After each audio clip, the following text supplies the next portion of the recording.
Hello friends and subscriber. तो as usual time नहीं मिल रहा है, पर संडे को मैं पूरा ट्राई करता हूँ जितना हो सके आपके सवाल का जवाब दे सकूँ और जितनी ज़्यादा इन्फॉर्मेशन हो ज़्यादा इन्फॉर्मेशन शेयर कर सकूँ। तो आज का जो है पहला जो एक कमेंट आया हुआ है, इट्स योर अभी। उन्होंने पूछा कि रिवॉल्ट RV400 का पहले स्टैंडर्ड वेरिएंट आता था, एक प्रीमियम वेरिएंट आता था, क्या अब भी वही या सिर्फ एक ही वेरिएंट है? तो देखिए, पहले एक्चुअली जब मैंने बाइक ली करीबन 1.5 साल पहले, तब टोटल इनके 3 वेरिएंट्स थे। एक तो RV300, RV400 और RV400 प्रीमियम। RV400 प्रीमियम में उन्होंने मुझे कहा कि इस गाड़ी के अंदर उन्होंने जो है मोबाइल जो ट्रैकिंग वगैरह वो सब फीचर्स दिए हुए हैं, GPS दिया हुआ है, साउंड सिस्टम दिया हुआ है। तो ये सब प्रीमियम में है। और अगर आप नॉर्मल अगर लेते हैं तो उसमें आपको ये इतने फीचर्स नहीं मिलेंगे। नॉर्मल RV400 जो लेंगे उसके अंदर मेरे ख्याल से सिर्फ सेंट्रल लॉकिंग है, GPS वगैरह कुछ भी नहीं। तो हाँ, अभी शायद उन्होंने सिर्फ अभी दो ही वेरिएंट रखे हैं, वो एक है RV300 और एक RV400 प्रीमियम। तो आपको शायद जो स्टैंडर्ड वेरिएंट था जिसमें GPS वगैरह या और कुछ भी नहीं था, तो वो मुझे लग रहा है डिसकंटिन्यू किया हुआ है। तो शायद ये दो ही अभी वेरिएंट है, ऐसा मुझे लग रहा है, क्योंकि मैं वेबसाइट पे ही रेफ़र किया। पर रेफ़र करने के बाद मुझे वेबसाइट पे भी दो ही सिर्फ मुझे ऑप्शन नज़र आ रहे हैं। ठीक है। तो जी हाँ, ये अगला जो कमेंट जो है आया हुआ है वो mister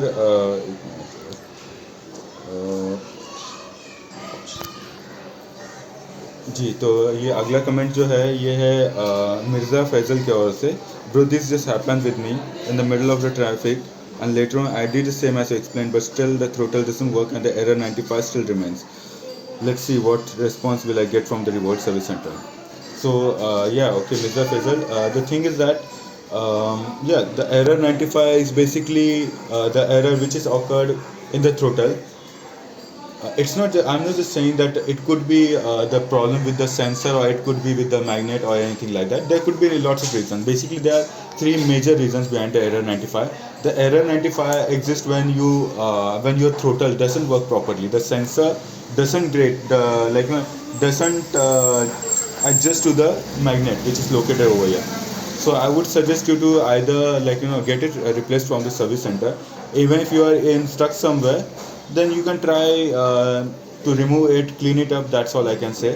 But at presently, whatever I had did, that was the solution which I had get from my side, and it worked. But there might be reason with your wiring, so you can open the right side panel and check the wirings over there. So if you want, I will make a specially dedicated video about the throttle once more. So you will be able to see the wirings and check where the throttle has been connected and everything. So I think so I'll make that video very soon. So I would say stay tuned, but I will try to make a video about it because lots of people are facing the similar issue. So I will definitely try to help them out about the problem with the error 95, error 98. So basically error 98 is it's related to the, I would say, the ampere. It's the error 95 is also located in the this throttle, but I have got the error 98 whenever I try to climb somewhere on the hills or somewhere. So at that time I get the error 95 when the my bike breaks down. It tries to draw more ampere from the battery, but when it is still unable to move, then the error 95 will be be highlighted over here. The basic concept behind the error 98 is that it is trying to draw more power from your battery so that it will be able to push your bike a little bit further. But when it's jammed over there, so for the protection of the controller as well as the motor, the controller will just cut off the power from the battery. No, not from the battery, but from the motor, and it will display the error 98 over here. तो error 98 क्या है basically? Error 98 ये है कि जब आप full throttle देते हैं, जैसे कुछ लोग में बोल रहे थे फुल सिग्नल पे फुल थ्रोटल देते हैं, उनकी गाड़ी झटके देके अटक जाती है और एरर 98 आ जाता है। तो एरर 98 यही है कि आप जब फुल थ्रोटल देते हो पर फिर भी आपकी गाड़ी हिल नहीं पाती, तो क्या हो जाता है कि बेसिकली आपकी जो गाड़ी जो है वो यही करेगी कि मोटर ना जले। मतलब कुछ तो रीज़न हुआ है जिस वजह से आपकी मोटर जाम हुई है या कुछ हुआ है, तो मोटर ना जले, कंट्रोलर ना जले, वायरिंग का प्रॉब्लम ना हो, तो उस वक्त वो क्या करेगी, वो कट ऑफ कर देगी। वो आपका जो बैटरी जो है सॉरी मोटर का जो कनेक्शन जो है वो रोक देगा कंट्रोलर, ताकि आपको एक प्रॉब्लम ना आए और गाड़ी आपकी जले नहीं, मोटर वगैरह जले नहीं, कंट्रोलर। तो एरर 98 ये आ जाता है। तो बेसिकली ये एक है। बहुत सारे लोगों ने ये कहा मुझे कि गाड़ी की रेंज कैसे बढ़ाए। जी हाँ, गाड़ी की रेंज कैसे बढ़ाए, ये तो सबसे कॉमन सवाल है और बहुत सारे लोगों का यही है कि गाड़ी की रेंज कैसे बढ़ाए, इसके लिए क्या करना चाहिए। तो देखिए, रेंज अगर आपको बढ़ानी है तो उसके लिए कुछ टिप्स है जो आप यूज़ कर सकते हो और जिस वजह से आपको बेटर रेंज मिल सकती है। तो आज मैं वो आपको टिप्स बता दूंगा कि वो क्या है और कैसे करना है। तो सबसे पहले आपको जो टिप जो मैं देना चाहता हूँ कि देखिए, गाड़ी को स्लो एक्सलरेशन और स्लो ब्रेकिंग ये एक बहुत बड़ा की फैक्टर है बेस्ट रेंज के लिए। So if you are trying to accelerate your bike rapidly and then applying the brake rapidly, like instantly you want to stop the bike, then obviously you won't get better range. क्यों better range नहीं मिलेगी, reason उसके चाहिए है कि आप जब full throttle जब देते हो, जैसे हमें नॉर्मल बाइक की आदत रहती है हम फुल उसमें थोड़ा सा एक्सलेटर देते, पर यहाँ पे हम थोड़ा सा नहीं देते। हम फुल, जितने मैंने देखे हैं यूज़र जो है रिवॉल्ट के, वही क्या करते हैं, फुल एक्सलेटर दे के ही चलाते रहते हैं। तो देखिए, आप जब फुल एक्सलेटर देते हैं तो उतना एम्पेयर ड्रॉ करता है, वो एम्पेयर आपको यहाँ पे नज़र आता है। बेसिकली यहाँ पे एम्पेयर आपका दिखाई देगा आप कितने एम्पेयर खींच रहे हैं। तो जितना ज़्यादा आप एम्पेयर ड्रॉ हो रहा है उतनी आपकी बैटरी जल्दी डाउन होगी। तो इसलिए आप ट्राई कीजिए कि आपकी बैटरी का एम्पेयर जो है 1 या 2 या 3 तक मैक्सिमम आप लेके जाए, उससे ऊपर मत लेके जाइए। और स्लो एक्सलेरेशन कर लीजिए, धीरे धीरे स्पीड पकड़ने दीजिए। भले आप किसी भी मोड में हो, आप जितना हो सके धीरे धीरे आप स्पीड पकड़ने की कोशिश कीजिए। और जब भी आपको ब्रेक मारना है तो आप एकदम धीरे से ब्रेक दबाइए, जस्ट हल्का सा ब्रेक दबाइए, ताकि सिर्फ आपका रीजनरेटिव ऑन हो जाए और गाड़ी को धीरे धीरे धीरे धीरे आप गाड़ी को रोकने की कोशिश कीजिए। तो बेसिकली आप जब धीरे धीरे दबाओगे तो गाड़ी को रीजनरेट करने आपको उतना और ज़्यादा टाइम मिलेगा। और जितना ब्रेकिंग जो आप पैड्स वगैरह आपके जो घिस रहे हैं उसके जगह पे रीजनरेटिव ब्रेकिंग थोड़ा किक इन करेगा। इसमें उतना रीजनरेटिव ब्रेकिंग नहीं है। रीजनरेटिव ब्रेकिंग के 3 मोड्स होते हैं। एक तो एकदम लो होता है जो इसमें है, एक मीडियम होता है और एक हाई होता है। तो बेसिकली मेरी ओकिनावा में हाई पे है तो बहुत ज़ोरदार ब्रेक लग जाता है रीजनरेटिव का, पर इसमें वैसा नहीं है, इसमें बहुत कम है। पर फिर भी आप जितना हो सके रीजनरेटिव ब्रेकिंग का यूज़ कीजिए। और रीजनरेटिव ब्रेकिंग के लिए यूज़ करने के लिए आपको बस हल्का सा दबाना है, इतना दबाना है कि आपको बस वहाँ पे ब्लिंक होना है, यहाँ पे जो रीजनरेटिव का सिंबल जो आता है वो ब्लिंक होना चाहिए। तो जब आपका रीजनरेटिव का जो है सिंबल ब्लिंक होना चालू होगा तब फिर आपका रीजनरेटिव ब्रेकिंग चालू होगा। और रीजनरेटिव मोड में आप जितना ज़्यादा डिस्टेंस कवर करोगे उतना ज़्यादा आपकी बैटरी चार्ज होगी। तो इसलिए जितना स्मूथ आप एक्सीलरेट कर रहे हो उसमें आपको अच्छी बैटरी बैकअप मिलेगा। और जितना स्मूथ ब्रेकिंग करोगे आप, मतलब धीरे धीरे ब्रेक मार रहे आप, तो बहुत आपको उतना बेनिफिट ही होगा, उसका रेंज बढ़ेगी। तो basically the people who are complaining that they are not getting the proper range और may be they wanted some tips to extend the range, I would suggest you the smoothest acceleration and the smoothest braking is the only key to get the best range. The thing is that when you obviously try to drive your bike with the 3 amperes, you can say, just assume that over here you will be able to see the 3 bars over here. So max to max 3 or 4 bars. If you limit your bars without fluctuating the speed, then obviously you will get the best range, I would say. I have tried it myself. And the second thing is that whenever you are applying the brake, just push the brake a little, not harder like this or something, which and don't try to stop your bike instantly unless it's really required. But if you see a signal and you know that you are gonna stop over there in that time, so just start applying a little bit brake. A little bit brake will show you a regenerative braking symbol over here. When you see the regenerative braking symbol over here, that means that regenerative is working. Actually, the technique is that you just have to press the brake so that regenerative braking will activate, but your brake pads are not activated. So you have to cover the maximum distance which you can cover by applying the brake.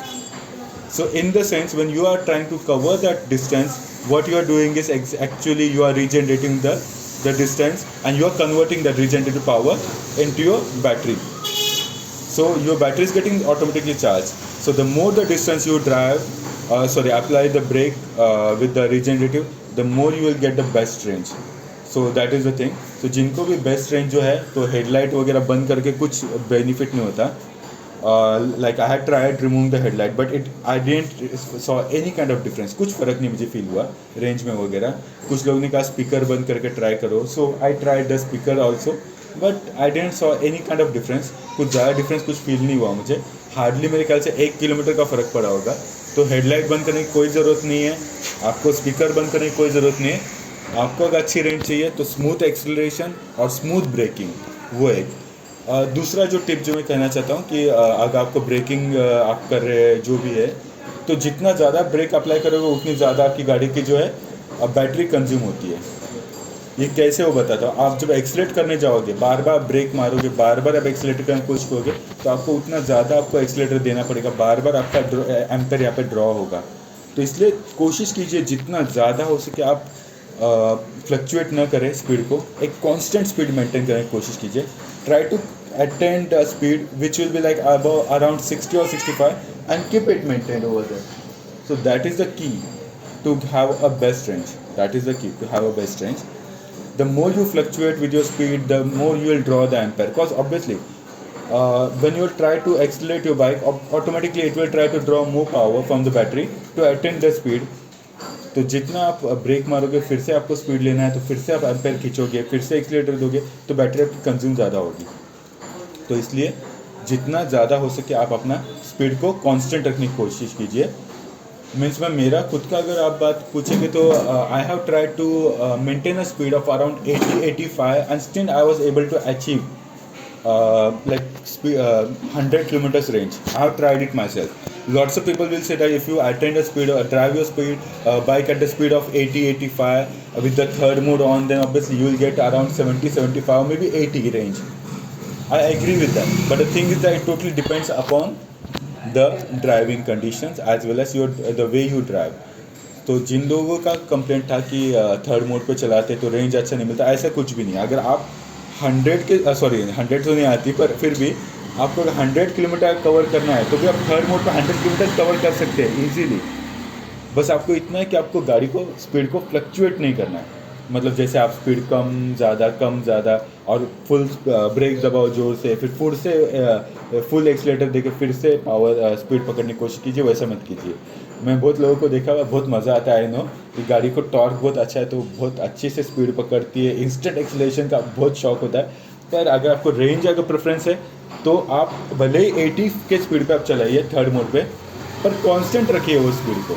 और break जब दबाते हैं तो जितना हल्का break दबा सकते हैं उतना हल्का ब्रेक दबा के ज़्यादा से ज़्यादा डिस्टेंस कवर करने की कोशिश कीजिए। मतलब जैसे आपने देखा कि आगे सिग्नल है तो पहले ही हल्का सा ब्रेक दबाना चालू कर लीजिए, ताकि आप जितना वो डिस्टेंस कवर करें उतने में आपकी गाड़ी रीजनरेट करे और वो आपको बैटरी में उतना पावर स्टोर हो जाएगी और उसका आपको बेनिफिट मिल जाएगा।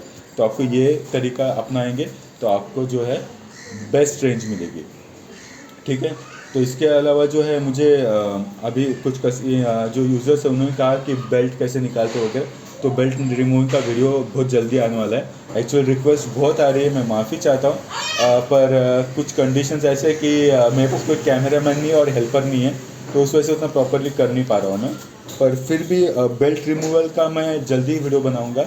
और एक तो ये थ्रोटल का भी मैं पूरा कोशिश करूँगा। देखिए थ्रोटल के अंदर आपको इशू आ रहा है अगर, तो आपको जो मेन जो है वो यही है कि कुछ भी करके आपको सेंसर या तो रिप्लेस करना है, क्योंकि इस थ्रोटल में ज़्यादा कुछ नहीं है। इसमें एक मैग्नेट है और एक जो है सेंसर है, हॉल सेंसर। तो हॉल सेंसर जो है वो मैग्नेट की पोजीशंस के हिसाब से वो आपको यहाँ पे बताता है कि आपकी गाड़ी को कितना एम्पेयर ड्रॉ करना चाहिए, कितना नहीं। और कुछ भी नहीं है इसमें। आप अगर ज़्यादा बोलिए इसमें बहुत ज़्यादा हाईटेक है, कुछ भी नहीं है इसमें, कुछ हाईटेक नहीं है। सिर्फ एक यहाँ पे हॉल सेंसर है और एक मैग्नेटिक सेंसर है, जो आपके मैग्नेटिक सेंसर का हॉल सेंसर जज करता है कहाँ पे पोजीशन है और उस हिसाब से वो सिग्नल सेंड करता है कंट्रोलर को, जिस वजह से आपकी गाड़ी कितनी स्पीड या कितना एम्पेयर ड्रॉ करना चाहिए वो उस तरह वर्क करता है। बाकी गाड़ियों जैसे इसमें केबल सिस्टम नहीं है, तो वो एक है। ठीक है। तो फिर भी मैं इसकी एक वीडियो बनाऊंगा कि किस तरह इसकी वायरिंग वगैरह चेक की जाती है। पहले वीडियो में बना चुका हूँ, पर फिर से मैं चाहिए तो और थोड़ा डिटेल में बनाने की कोशिश करूँगा, जिसमें मैं ये बटन्स वगैरह जिनके ख़राब है वो कैसे रिपेयर किए जाए, स्पीकर का बटन अगर जिनका अंदर गया हुआ है तो कैसे निकाला जाए उसे रिपेयर, तो मैं ये वीडियो बनाने की कोशिश करूँगा। पर उसके लिए थोड़ा वक्त लगेगा। तो अभी फ़िलहाल मेरे जो मोस्ट इंपॉर्टेंट जो प्रायोरिटी जो है वो ये है कि बेल्ट कैसे रिमूव किए जाते हैं, तो उसकी वीडियो मेरे ख्याल से 2-3 दिन में आ जाएगी, बेल्ट कैसे रिमूव किया जाता है। रही बात बाकी टायर कैसे निकाला जाता है, वो भी मुझे कुछ लोगों ने पूछा। पर प्रॉब्लम ये है कि देखिए पीछे का टायर अगर निकालना है इस गाड़ी का तो इसमें मेन स्टैंड होना ज़रूरी है, जो कि मेन स्टैंड में ट्राई किया था वो मुझे अच्छा नहीं लगा। तो आपको अगर बाई चांस पीछे का अगर टायर निकालना है तो आपको कंपलसरी जो है पैडॉक स्टैंड की ज़रूरत है, जिसके बेसिस पे आप इसे खड़ा कर सके और फिर आपको नट बोल्ट खोल के आप टायर जो है वो निकालना सीख सकते हैं। और इजी है, ऐसे कुछ ज़्यादा कुछ कॉम्प्लिकेटेड नहीं है, आप निकाल सकते हैं। पर वो तब तक के लिए जब तक मैं पैडॉक स्टैंड जो नहीं मिल रहा है, कुछ रीजंस की वजह से मैं नहीं ले पा रहा हूँ फ़िलहाल, तो जब तक वो स्टैंड नहीं आता मुझे नहीं लग रहा मैं आपको ये बाकी पीछे का सेक्शन का ज़्यादा कुछ कर पाऊँगा। पर हाँ, तब तक एक काम कर सकता हूँ, मैं कोशिश करूँगा कि बेल्ट निकालने का और वॉश कैसे किया जाता है, बेल्ट कैसे रिमूव किया जाता है, तो वो चाहिए तो उसकी मैं एक वीडियो बना दूँगा। तो मे बी 2-3 दिन लग सकते हैं, तो वो बन जाएगी। और अगली वीडियो जो है मैं मेरी हेडलाइट की बनाने वाला हूँ। आप मुझे जो भी आपकी रिक्वेस्ट होगी आप बताया कीजिए, मैं जो जो आपको इश्यूज़ आता है बताया कीजिए, मैं आप उसके बदले में आपको वीडियोज़ बना के दिखाऊँगा। आप जितने ज़्यादा बताओगे प्रॉब्लम्स, उतना ज़्यादा मैं सॉल्यूशन बता सकता हूँ। तो क्योंकि मेरी गाड़ी में ज़्यादा प्रॉब्लम्स नहीं आ रहे, तो मैं मतलब जो भी आ रहे हैं मैं तो घर पे ही सॉल्व कर रहा हूँ। तो कोशिश करूँगा और ज़्यादा प्रॉब्लम्स का सॉल्यूशन देने के लिए। पर एरर 95, एरर 98 इन ये जो पूरी तरह थ्रोटल से रिलेटेड है, थ्रोटल और कंट्रोलर से, तो इसमें ज़्यादा कुछ किया नहीं जा सकता। या तो आपको थ्रोटल रिप्लेसमेंट करना पड़ेगा या तो आपको सेंसर रिप्लेस करना पड़ेगा। पर वारंटी में है तो मैं नहीं कहूँगा कि वो आप घर पे उसमें कुछ ज़्यादा एक्सपेरिमेंट कर लीजिए, क्योंकि वो मिल रहा है अगर वारंटी में आपका रिप्लेस करके तो वेल एंड गुड है, पर नहीं मिल रहा है तो इट्स ओके। ठीक है, अभी अगला जो एक सवाल जो पूछा था मुझे कि बैटरी की वारंटी कितना वगैरह है। तो देखिए, बैटरी की वारंटी जो है वो नॉर्मली मुझे तो जब मैंने ये गाड़ी ली थी उस वक्त मुझे कहा गया 8 साल की वारंटी है। अभी कुछ लोग कह रहे हैं कि 5 साल वारंटी है, तो 5 साल या 8 साल ऊपर कर लीजिए। तो वारंटी का मुझे ज़्यादा कुछ बेनिफिट नहीं लग रहा, क्योंकि रीज़न ये है कि ऐसे भी ये लोग सर्विस चार्जेस ले ही रहे हैं।